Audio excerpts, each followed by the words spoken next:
district students and faithfully and impartially discharge the responsibilities of the office of school board member to the best of my ability. It's official. All right. Thank you.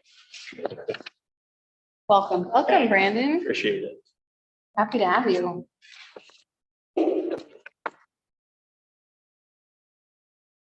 Take this out. It's restricted.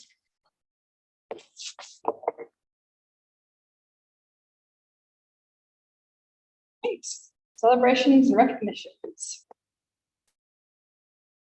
I just want to celebrate and recognize the maintenance staff over the summer. Been really busting it and just getting ready for the school year. Doing a fantastic job and just a great.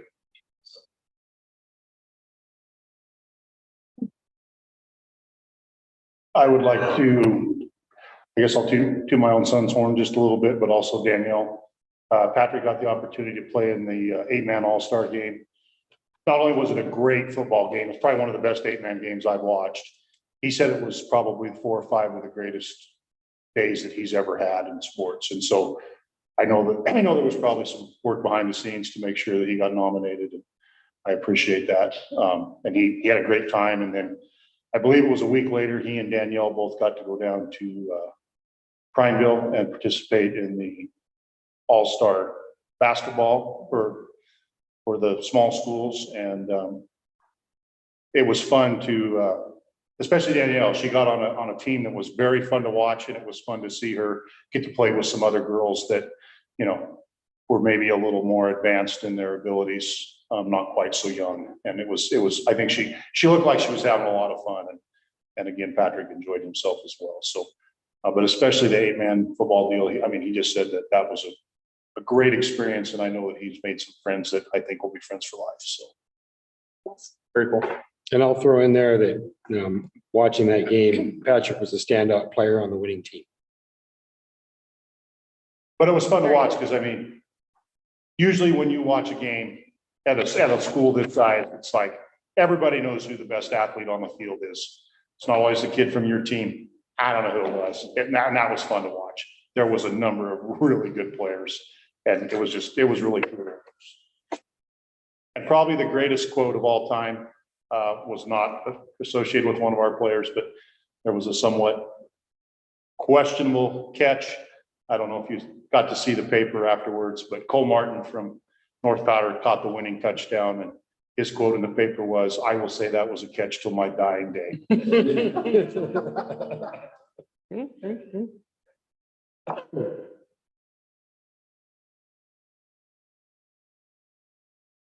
Charter Council report. Clark. Okay, I wasn't here last month, but I did want to recognize that we had 68 out of 104 high school students that made the honor roll or honorable mention. And that's our highest number yet, I believe, right around there. And the great thing is we're staying consistent with those. Each quarter it's added a year that the students are proud. They're stopping by, seeing their names outside the gym and things like that. So they really take it seriously. And I have some state testing data. We got this back, so I'll pass this out. I'll pass it out first so you can see what I'm talking about. So some really good news. We've shown some growth over this past year in our math department. We went the first, you'll see on the first page, this is for math. This year, state average was 22%. We went from 28% to 38%. Have our math department here right now. Also have our new curriculum that we'll talk about. It's over there on display. But that was really exciting to see. Adding an additional foundational math teachers already made a huge impact. And Lisa's holding strong at our advanced math, upper level math and advanced math, and continuing to provide those opportunities for kids. The next page, you'll see that language arts is at 70%. State average was 49%. Last year we were at 75, which is huge. And then to stay right at 70%, for the next year is not too much of a dip. That could be in our small school with our data, that could be the difference of one kid or two kids performing. So as a cohort, or as a department, we're looking strong there. There was a dip in our science testing data, but we're still maintaining, we're at 31%, down from 45% last year. State average is 33%. So I've already emailed all of these results out to teachers and talked about the focus for this next year is our continued data collection systems and analysis and of the departments I've named, all three departments are very excited to review this data and look for ways that we can continue to improve the classroom and support our teaching and learning there. So, and then the other piece is, these, Can I ask a question? Yeah.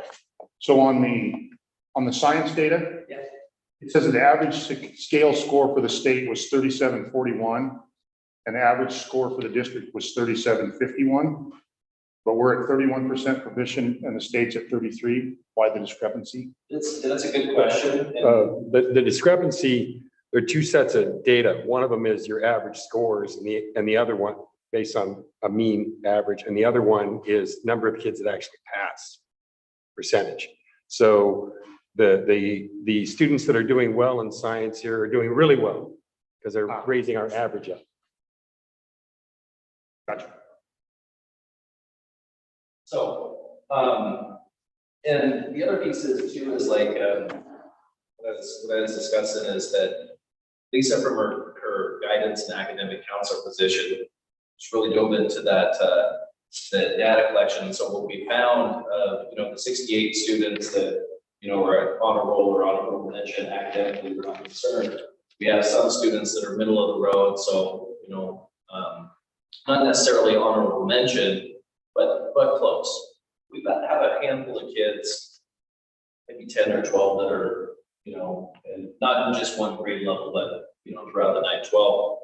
And we've identified those kids and are going to be using the Rubens tool as a communication tool for additional reminders for parents, parent guardians, and those students. Like, hey, just so you know, you have that test on Thursday. Make sure that you're ready as an added communicative tool to hopefully, bring those students up into the middle. So that's our plan moving forward. And again, we've already had a soft rollout with rooms and to be able to identify those students and really engage the parent guardians of those students, at least give them another opportunity to be reminded about these upcoming assessments, so it's not a surprise for them.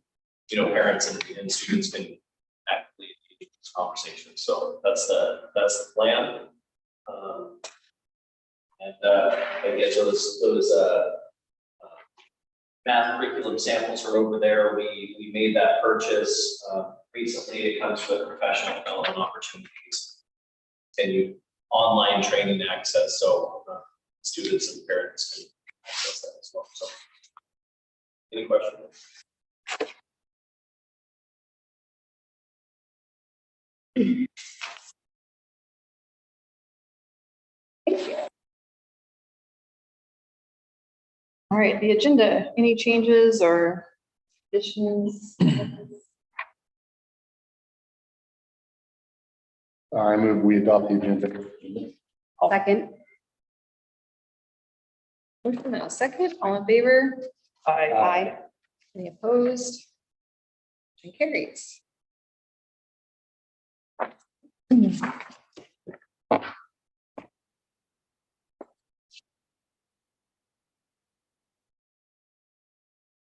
We need to do our organizational business now.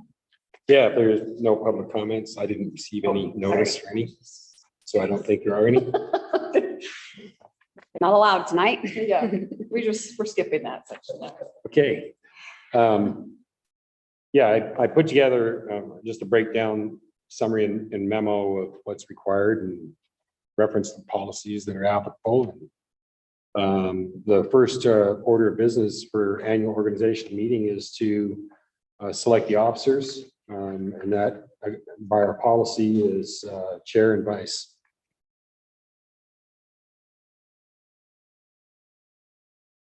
This is where we would entertain nominations from fellow board members, right?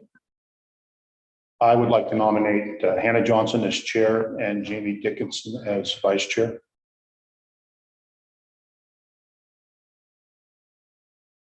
I would second that nomination. I move to close the nominations. Second. I guess nose doesn't go in this. Okay, Bob's nose goes, but oh well.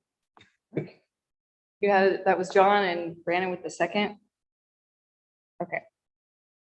So the motion and a second, motion carries. Oh, wait, all in favor?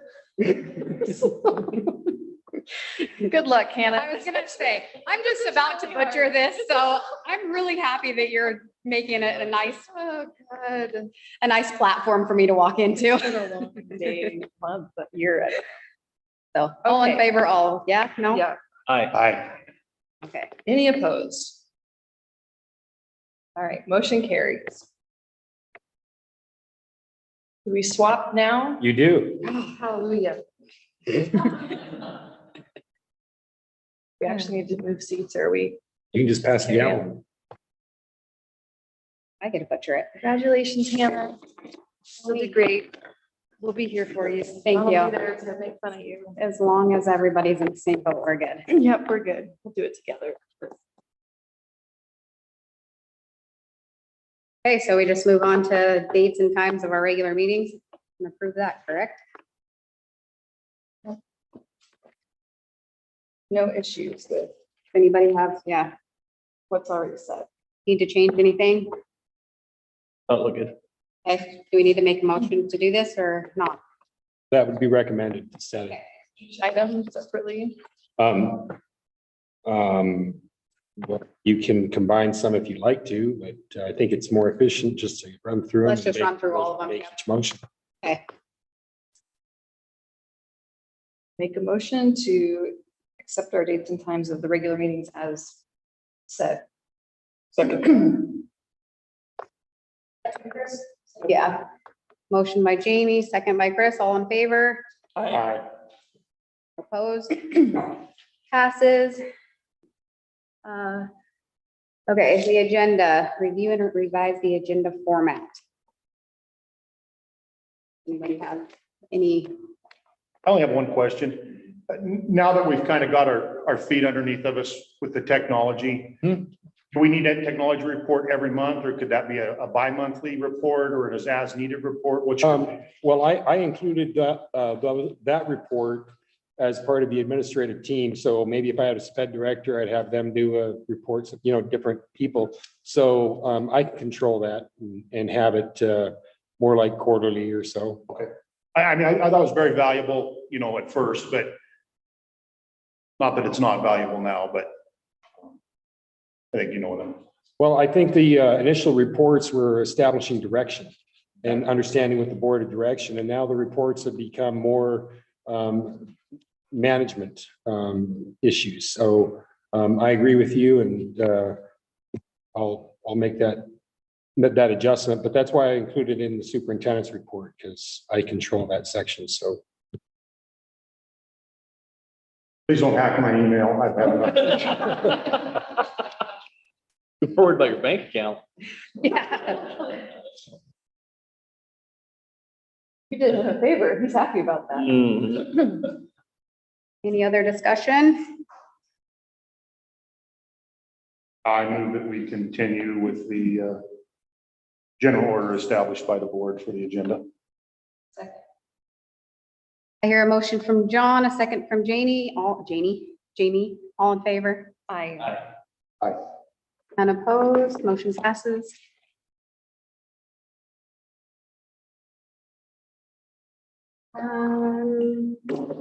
Set the calendar. Does anybody have anything to discuss on planning calendar for the agenda items? There's one thing on that I seem to always miss because of a scheduling conflict, and I don't know if it's something that is a set in stone date time. That's the superintendent evaluation in February. Do we have any way going forward or back a month on that? Well, that's per contract, so, and it's, it aligns with all the other evaluations, and everything we do are due in February for March renewals, and so that, and that's why it was established that way. I mean, I don't have a problem with it, but, it's establishing contracts, so. It's just, I Buddy, know it's only just something that is affecting me, so I just wanted to. I think we have we check in with him in November and we do the actual formal evaluation, that we have those two chances to actually have a similar exercise, so. I'm okay with keeping it how it is, so it aligns well with the other things, but.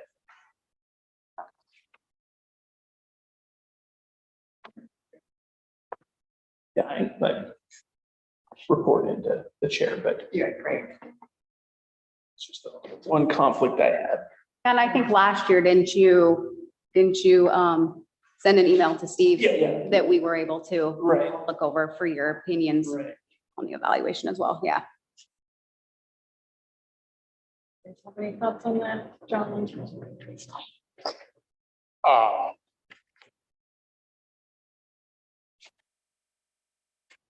Not, yeah, I mean, if it's set, if it's in the contract, I mean, it's certainly something that we could address when the next contract comes up.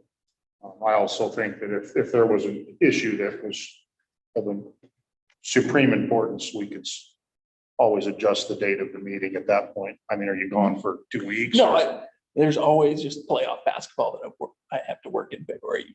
So that's just, like I said, my own work conflict. I certainly think if there was an issue that just had to be addressed, I think we could accommodate it at that time. So I would look at it if it's me. Yeah. And again, you were able to send in your comments. Right. So It's just a important one, I feel. It is. Great to be there. so the elements that were added, based on prior discussion is the capital planning proposal. And so it's my intent that in September to have a proposal to the board to look at, discuss, and then in October, say, okay, go forth with it in some form or fashion.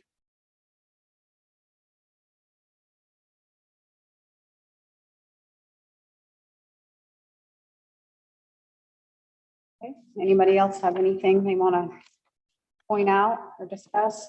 One more thought, and this, I don't know if this is appropriate for this section or not, but looking back kind of over the bond issue, and we talked a little bit last meeting on kind of potential issues that we thought theoretically of why things went the way they did.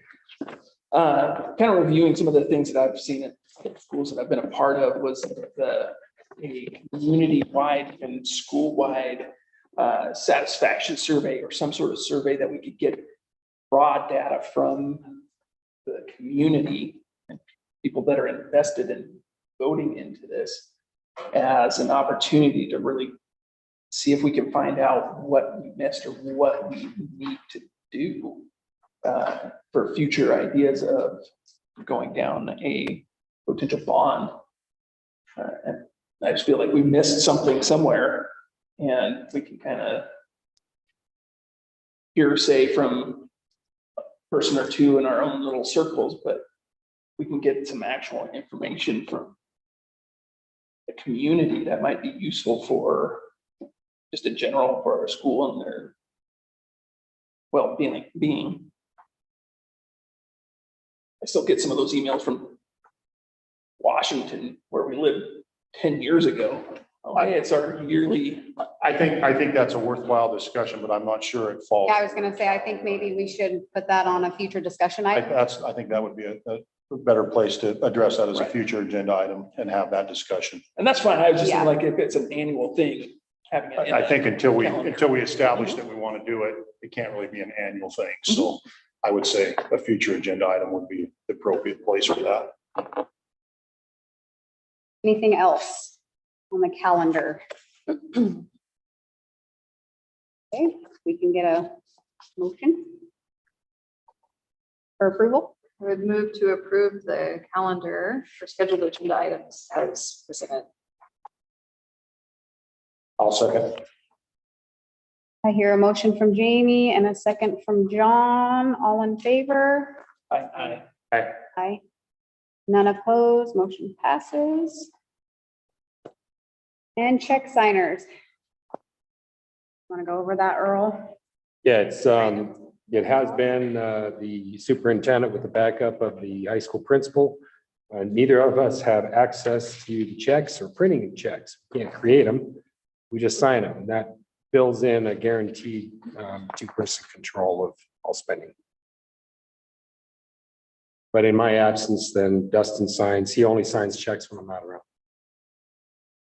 Worked well for us historically. I don't know of any issues. I think it's fine. That Justin and Earl continue to be the designated check signers for the district.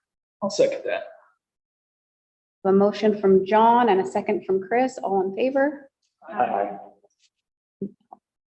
No opposed. Motion passes. Chris? And our 2024 auditor. Last month, the board did the engagement. I don't think I'll ever fully understand all the process of designating auditors and whatever, but we know that at the beginning of the year, we have to designate the auditor for the year that's just starting.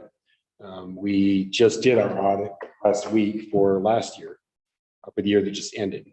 And you'll get that report upcoming. We've had connected professionals doing our audits for several years. I think we work well with them. I think that every year we learn stuff, so I think it's continued. I think they do a good job. I'm happy with them. They come in and explain everything and answer questions. And is there any further discussion? Everybody agree? I would move that we designate CPA as a district auditor for fiscal year 2024. Second that. Wait. Okay, yeah, CPA. Sure. Okay, yep, never mind. Your Thought you motion? said a CPA. I Yeah, mean, it is actually weird the way that that's abbreviated, yes. get your letters right. We have a motion from Jamie, second from Brandon. All in favor? Aye. Any opposed? Motion passes. Okay. We made quick work of that, didn't we? The other piece that I'll point out, some boards designate legal counsel. Since my first year here, we have not designated it. We have not used attorneys until this past year, and Steve and I coordinated them. One of them was Hungerford, and that was for a 504 issue. And the other one was Hofstetter, and that was for a zoning issue. So what we tend to be looking for is who's the expert in the field, whatever our issue is, and get them at the time. So the chair, the superintendent to some extent, but the chair can also designate or speak with and hire attorneys. And our primary, the one we deal with all the time, is PACE, and that has to do with 90% of our issues, which are personnel issues. Feel good about that. That's what we've done. That seems to work. And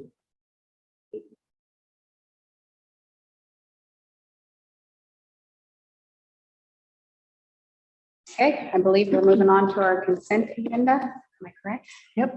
Okay.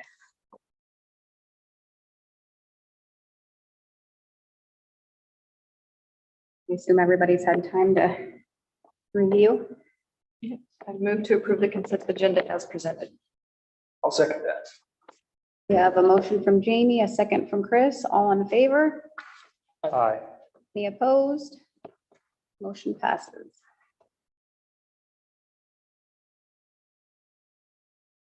Like I gotta take better notes here. Okay, on to reports and discussions. Math curriculum. Who's in charge? Is Well, that you? yeah. Okay. Wasn't here last month to talk about process, but we followed a similar process of the one that we did with the English and charts curriculum last year. So then reaching out and recruiting teams, and the elementary is doing an excellent job with their math curriculum right now. Their data supports that. And so it came down to Lisa and Grace and I started the discussion. Grace put a lot of time into it. She reviewed a lot of the curriculum. They're all state adopted, they're all aligned curriculum. So we're picking, what fits us. A lot of other schools were looking for, components to, when students are absent, what can we just throw at them so we don't have to go back and reteach? That's not our math department. Lisa's kind of mentored Grace throughout the process. Grace bounces questions off of her, a lot like what, feel free to jump in if you need. But anyway, Grace is always, Lisa's been her mentor since she started. And so it was just natural and organic the way that, if Grace had a question, she'd bounce off Lisa and kind of come back and forth.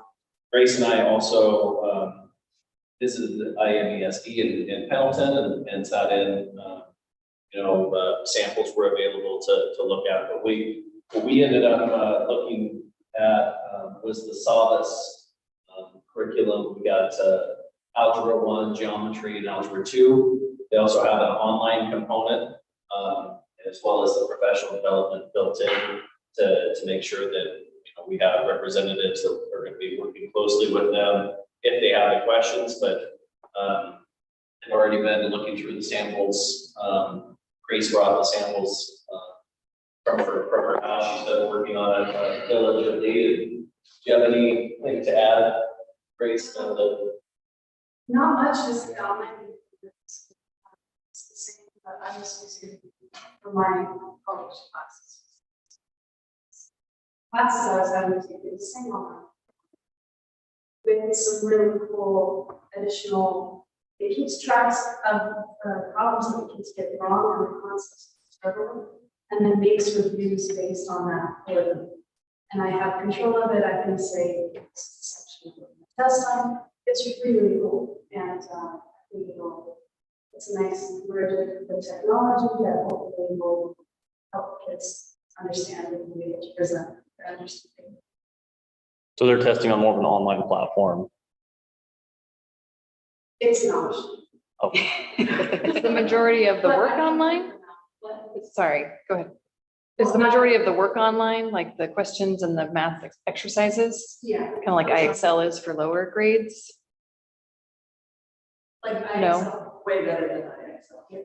Way better. It's the students receive, they have 3 chances to get it right. If they don't, they're presented with a solution. But before they get them wrong, they have access to a textbook. There's a feature that shows them how to work through that exact problem. There's a feature that shows them how to work through a very similar problem. So it does not leave them high and dry. It gives them at least 3 tools per problem to work through them, in addition to meeting in the classroom. And all of that work follows the direct instruction component.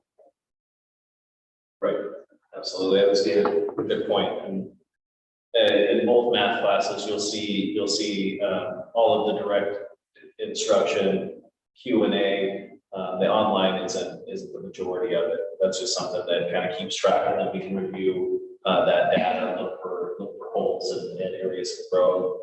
And as I mentioned in my report, that data review and analysis piece that teachers own, and then can discuss and talk about how that's going to affect our teaching moving forward. It's going to be a big component going into this year. So will you talk about how we talked, for the last 6 years, we've been talking about vertically aligning curriculum. So how does this curriculum vertically align with middle school and the lower grade levels? Well, that is a good question, because I'm not as familiar with, the Go Math into Savas, but it being a state adopted and aligned curriculum, I think that's been the goal from the state is, I think we had, 8 or 10 to choose from. Once we hear, yeah. And specifically with the curriculums, it depends on which salesperson you talk to. Of course, they're all great.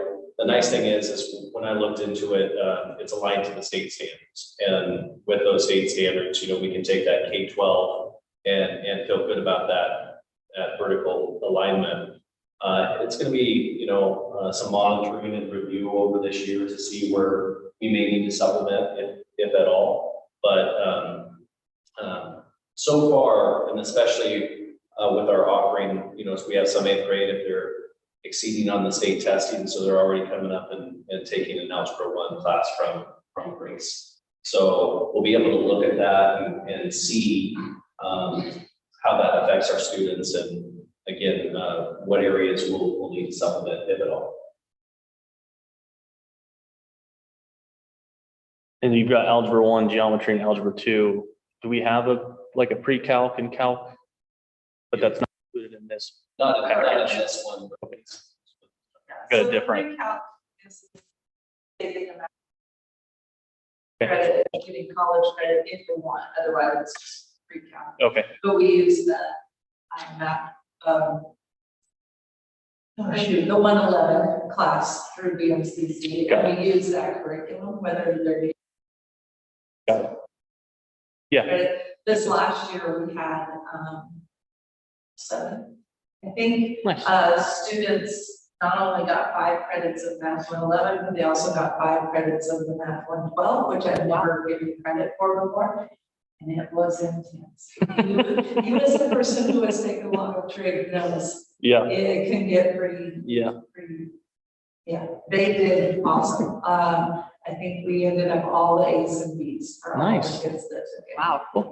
This year, I just got done talking with a couple of the people at EOU, and we're going to do some old school loophole finding. And I think 3 of the kids will get college calculus credit as well. Okay. So I'll be able to teach that for 3 of our seniors. Cool. Yeah. Awesome.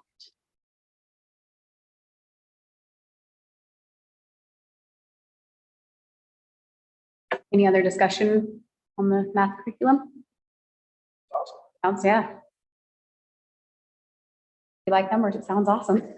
I was gonna make a really corny math joke, but I figured. I'm really glad you guys could integrate this. You know what I mean? That's that's good. That's good. Fit right in, Brandon. A social worker, you might have to break it down for me. Right. Okay, we're good there. We'll move on to our deputy clerk financial report.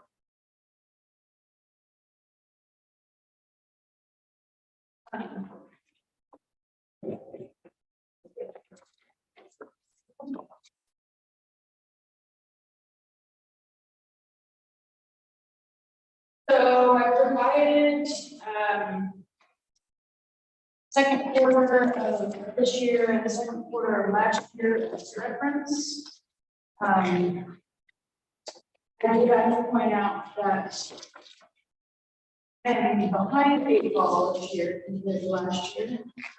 So the transfers have not been made as of this printout. Payroll. Yeah, our payroll has been entered, and then programs, but transfers are the number one thing, and there's a couple more things that have to be done still. The auditors were here last week for 2 days. And finished all of the testing that needed to be done. So there's some last year's.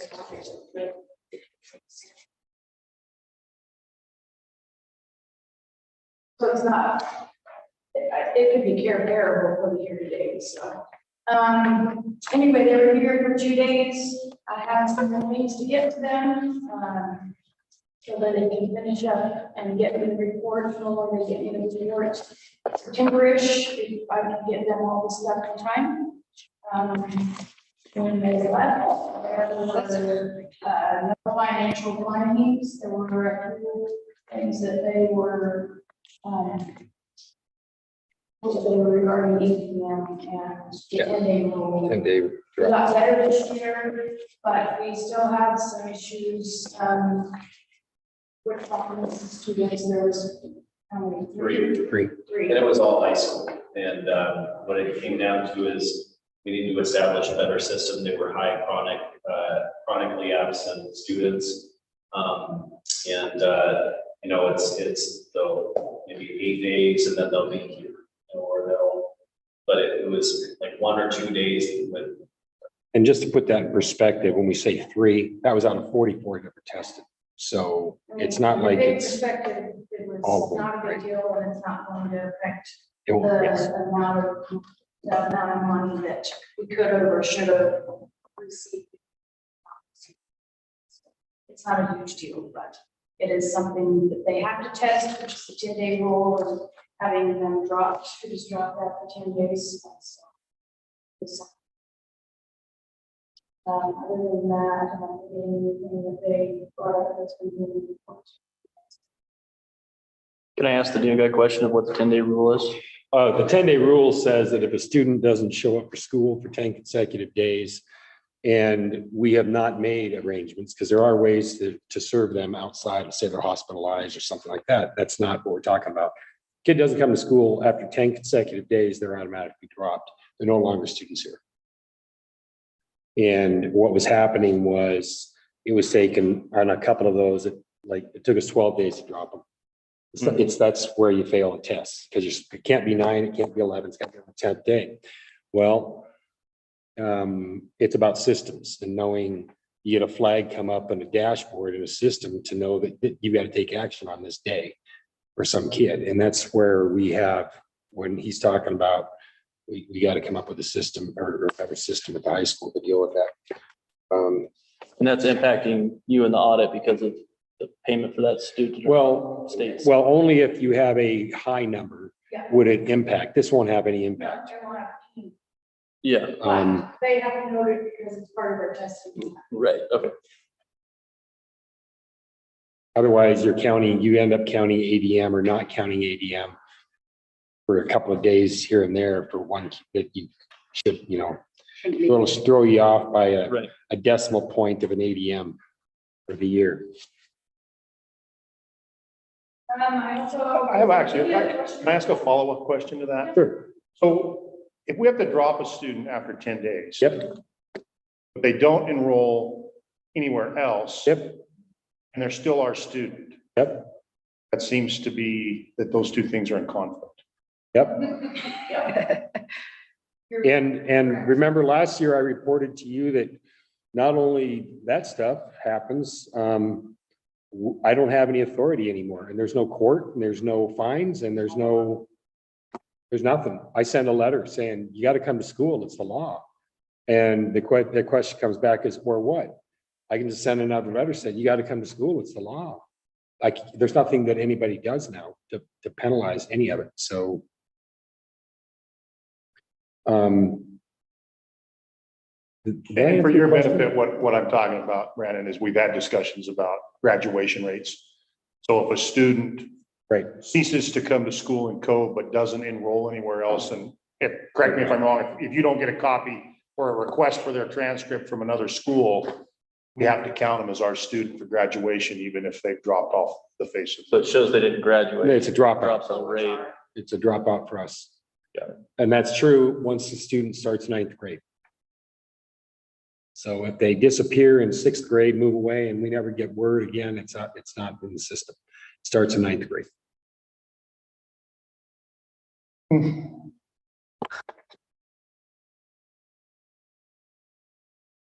other questions?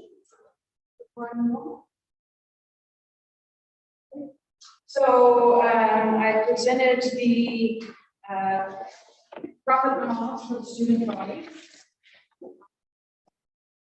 Was able to go through and do a quick cleanup of that, because sometimes there are negative amounts in there that need to be cleaned up. As you notice, the athletic fund, it went to zero, and that's for the reason that earlier on in the year, we discussed the district paying for official fees, but we were gonna push it through the student body far enough to where the gate would pay for it, and then at the threshold where the gate was not paying for it anymore, the district paid for the rest. So there was about $18,000 I transferred from student body to the district to pay for officials. Is there a better way to label that other than miscellaneous so that we know? I can create a line, but because it was the first year, I. First year. But yes, I absolutely can create a line. And I won't do it till the end of the year, just for the mere fact that there's no sense in making a bunch of entries throughout the year, so I'll do it in the year.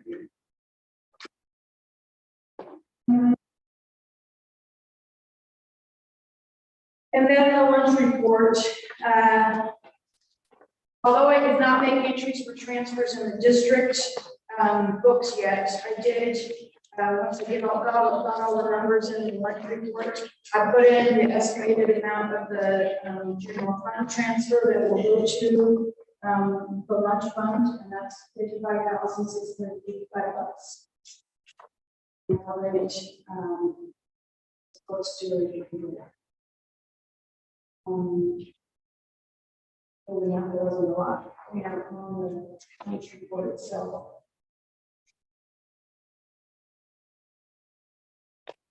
That's it. Anybody else have any questions for Amy? Or concerns? Are we still going to try to do an analysis of the lunch, whether it would be better to just pay for everybody or at some point? I'm doing my best to get that accomplished.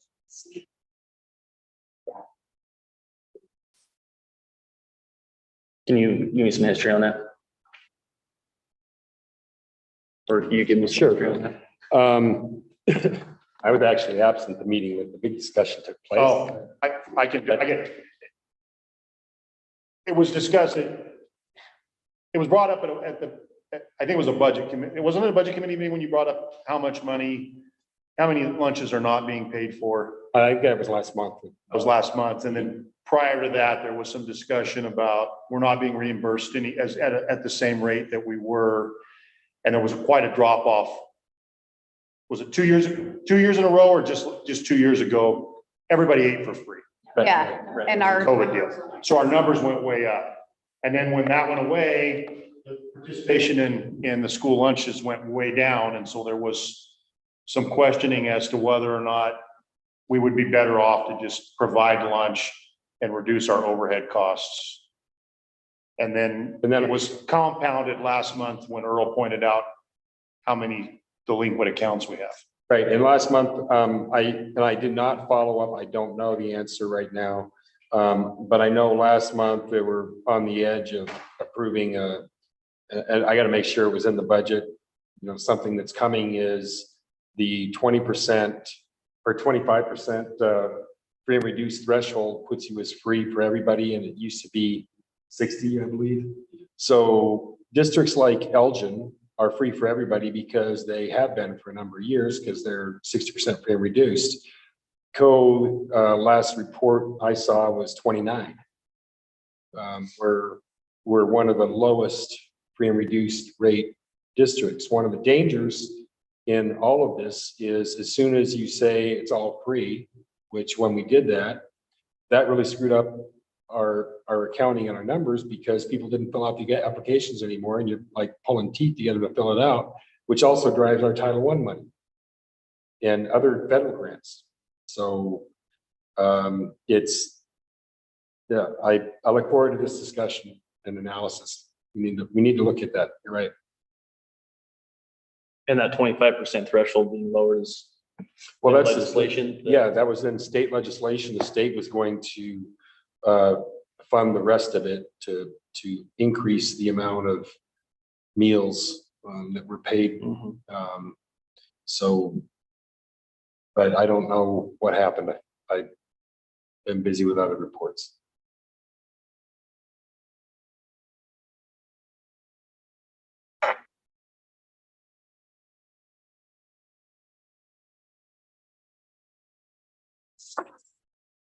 When's a good time to make that an actual discussion item? This fall sometime, probably, Amy? Okay. Just put a note to, And I don't want to harp on, I understand how busy you are. Yeah. We don't need, I just don't want it to get dropped and forgotten. No, Yeah. I appreciate it.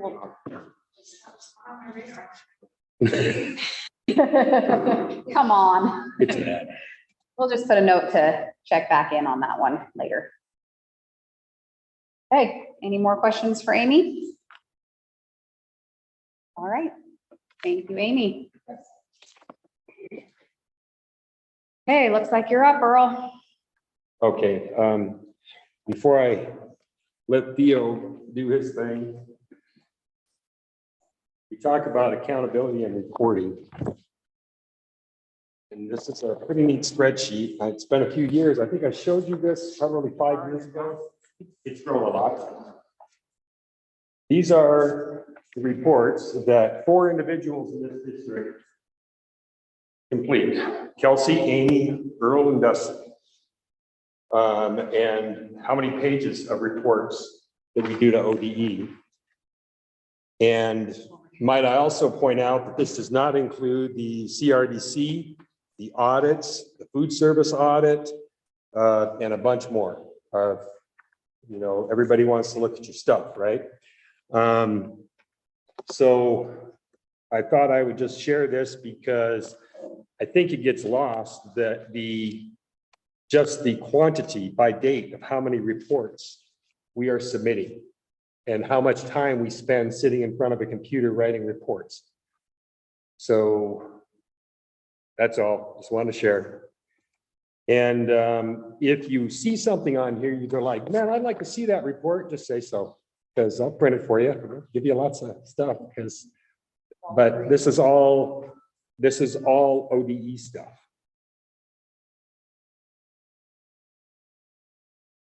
Healthcare reporting. There you go. Is there anything that you wanted to highlight this month? I guess the big thing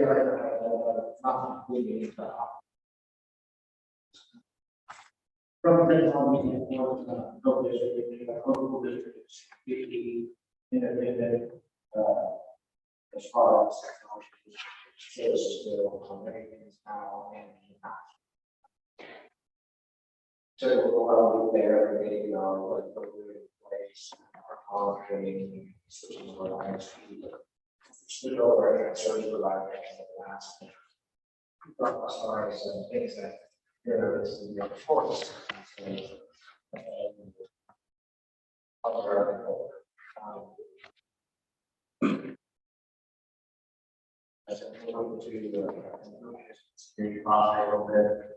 As far as making sure that we have a central law application option. Rather than bugging involved. There's a new law that goes into effect about a year from now. We have a deadline of getting it done. And we're already doing it. So once you go into the offices, there's push button now in each building. There's a button in the wall in the secretaries where you push a button and it puts in place in lockdown. Or you push a button and it puts you in lockout. Automatic recordings come on all those speakers. And that's a new requirement. So I just saw that it was a requirement a couple of days ago. We were already doing it. We'd always planned on doing that so that we could respond to any emergency quickly with both sides of the street. So the elementary building, for example, you push the button that says, if you've got a threat inside the building, you push the button that says elementary lockdown, and you push the button that says high school lockout. So you do it all at the same time, both sides. And we're locking doors and, Yeah, so that it puts the command out and then the staff knows what to do.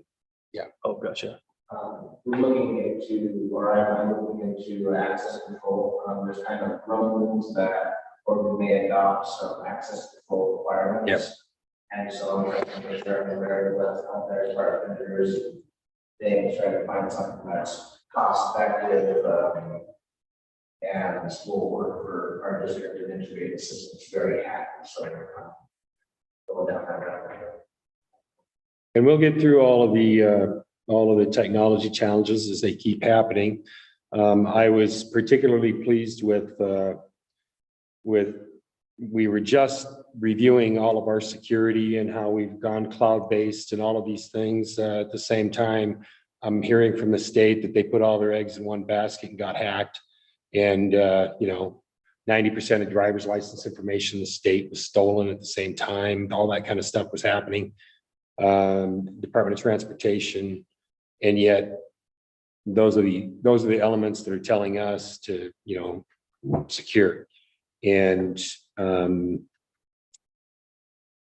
well, we haven't been, and hope we never are, but I'm feeling pretty good about that we're running it ourselves and that we have our security protocols. So, yay, Theo. Where are we at with is it Apogee, the school app, and doing the rooms portion of it? So everyone's on one app versus like you and last year, I think I had 2 or 3 different Yeah, only if you're a primary. for a minute.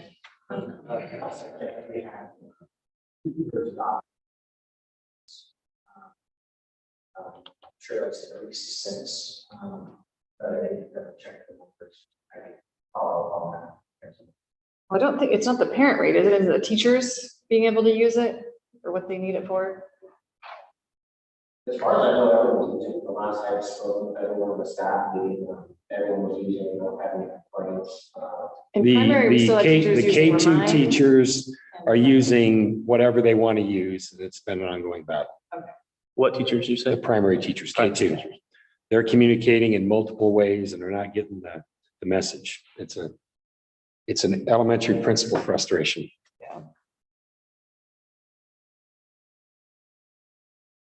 But anywhere 3 and up, it's rooms is really working well. Grades 3 and up.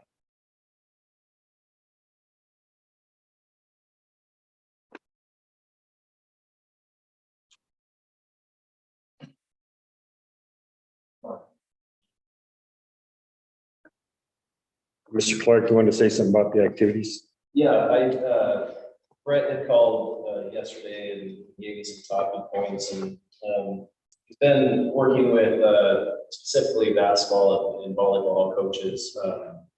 They got a pretty, it's some of the better summer activities we've had in a while. And still, there's still more improvements to be made when people are traveling or they're working, or so we're still establishing summer volleyball, summer basketball. But also too that Sandra Deal's been doing a great job with the middle school and really connecting with other towns and getting experience and opportunities out there as well. Brett's gearing up for physicals and having that opportunity. I think August 10th or around there. And once he has confirmation from the doctors, he'll put that out. Getting coaches certifications up to date has been on the radar, as well as any sort of fall purchasing that's needed. As far as the booster club is going, they're maintaining their activities, getting ready for the fall. They've Brandon's been a big part of this as well. Got open gyms Wednesday and Sunday evenings. Except for next week, which is moratorium week. So nobody in the gym during that time. He scheduled our floor to be redone in the gym, working with Lucas. So it's going to happen on Monday and Tuesday of next week. So all good stuff. Looking forward to another jam-packed year. Do we have a date for the sports physicals? August 10th, I believe, is the one that had been floating around, but I don't believe it's been confirmed yet. But he's just waiting on that piece. Get that information. We provide that for free. Yes. I was gonna call, I forgot to recognize Sandra Deal, and I think Kara Mahon went too, to the halfway camp, Oh, the yeah. Pine Eagle camp, and I don't, has Cove ever done that before for the middle? Have they? Okay, Basketball. yeah, the middle school girls basketball. Okay, well, I knew the camp's been going for a long, long time. Other schools have participated. I just wasn't aware that Cove normally participates. I think that was a really good thing, and that's how you build programs. So I just wanted to call them out for doing that. Camping out with the team for a week is a whole different level of commitment. Absolutely. That's all I have. And the other question about the gap, right? Enrollment, you think you got a handle on it and then everything shifts around again. And what's the interesting thing that's happened this year is we admitted some charter kids and now they're not charter kids. After we admitted them, there's 3 sets now that have moved into the district after we admitted them as charter kids. So I guess they wanted the commitment from the community and now they'll live here. I don't know. It's just, you see it all. And so now they're not charter. So. And I'm anticipating our enrollment to be around 300. We'll know when school starts. It's plus or minus 10. It'd be a good guess. You don't know until they actually walk in the door.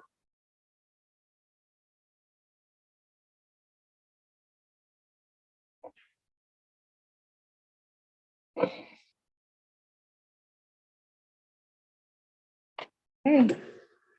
Any other questions for Earl?